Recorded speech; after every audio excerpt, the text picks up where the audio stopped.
একটা হাদিস বলি, এটা বলার আগে একটু বাংলা বলি। আমরা অনেকে বলি না, হুজুর আমার ঘরে খালি কষ্ট লেগেই থাকে, এরকম বলা ঠিক না। আপনি অসুস্থ হয়েছেন, আপনার ছেলে অসুস্থ হয়েছে, আপনার মেয়ে অসুস্থ হয়েছে, আপনার আব্বা আম্মা অসুস্থ হয়েছে, এরকম অসুস্থ হওয়ার পর তখন আপনি ইমাম সাহেবরা এসে বললেন, আর বললেন না ভালো নাই কেন? আমার জ্বর হয়েছে।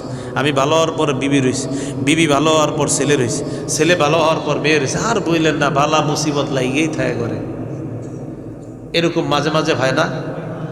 নবীজি সাল্লাল্লাহু আলাইহি সাল্লাম কি বলে দেখেন, তিরমিজি শরীফের 2399 নম্বর হাদিস।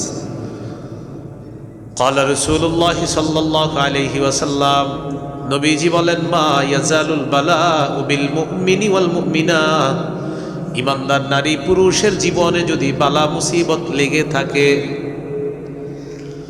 মুমিন নারী পুরুষের জীবনে যদি বালা মুসিবত লেগে থাকে, লেগে থাকার পর ওই মুমিন কারো কাছে কিছু বলে না। ফি নাফসিহি, এক নাম্বার হতে পারে বিপদটা আপনার নিজের, দুই নাম্বার ওয়ালাদিহি, হতে পারে আপনার সন্তানের কোনো বিপদ, ওয়ামালিহি, হতে পারে আপনার সম্পদের কোনো বিপদ। আল্লাহ নবী বলেন, হাত্তা ইয়ালকাল্লাহ ওয়া মা আলাইহি খাতিআ, একের পর এক বিপদ মুমিনের জীবনে লেগে আছে, মুমিন কাউকে বলে না। আল্লাহর নবী বলেন, এই মুমিন যখন আল্লাহর সাথে সাক্ষাৎ করবে, এমন অবস্থায় সাক্ষাৎ করবে তার জীবনে কোনো গুনাহ থাকবে না।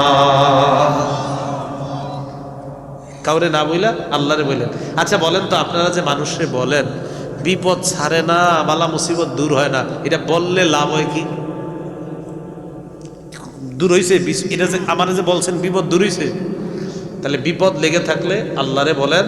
নবীজি বলেন, এই বিপদ আসতেছে একের পর এক, একের পর এক, একটু ধৈর্য ধরো, মারা গেলা গুনাহমুক্ত নিষ্পাপ আল্লাহর সাথে সাক্ষাৎ করবে। মুসলিম শরীফের হাদিস 6462 নম্বর হাদিস। হাদিসটা মন দিয়ে শোনেন কি বলে। عن أبي سعيد وأبي هريرة رضي الله تعالى عنهما أنهما سمعا رسول الله صلى الله عليه وسلم يقول, নবীজির বিখ্যাত দুইজন সাহাবা আবু হুরায়রা, আবু সাঈদ, দুইজন বলেন, তারা আল্লাহ নবীকে বলতে শুনলেন,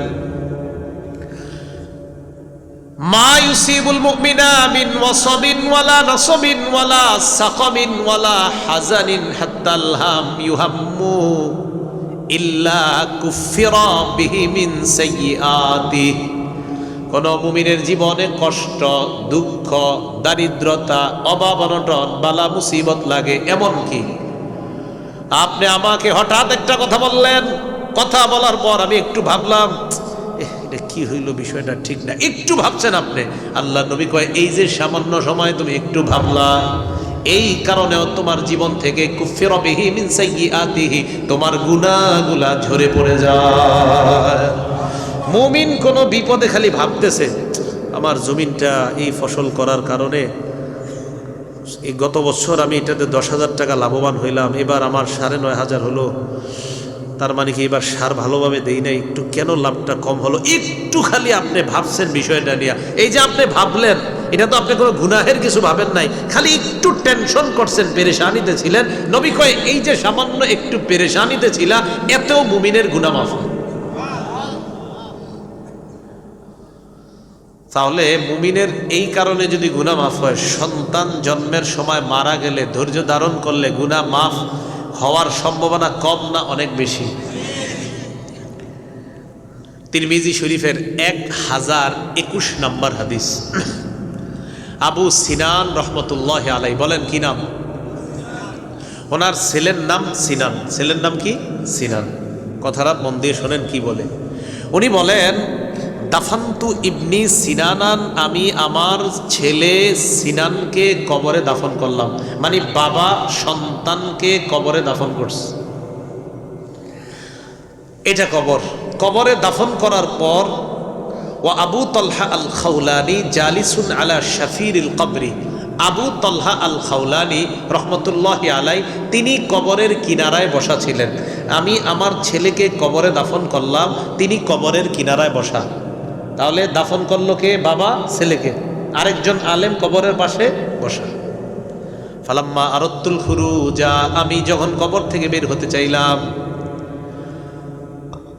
আখাযা ইয়াদি, আমার হাত ধরলেন আবু তালহা আল খাওলা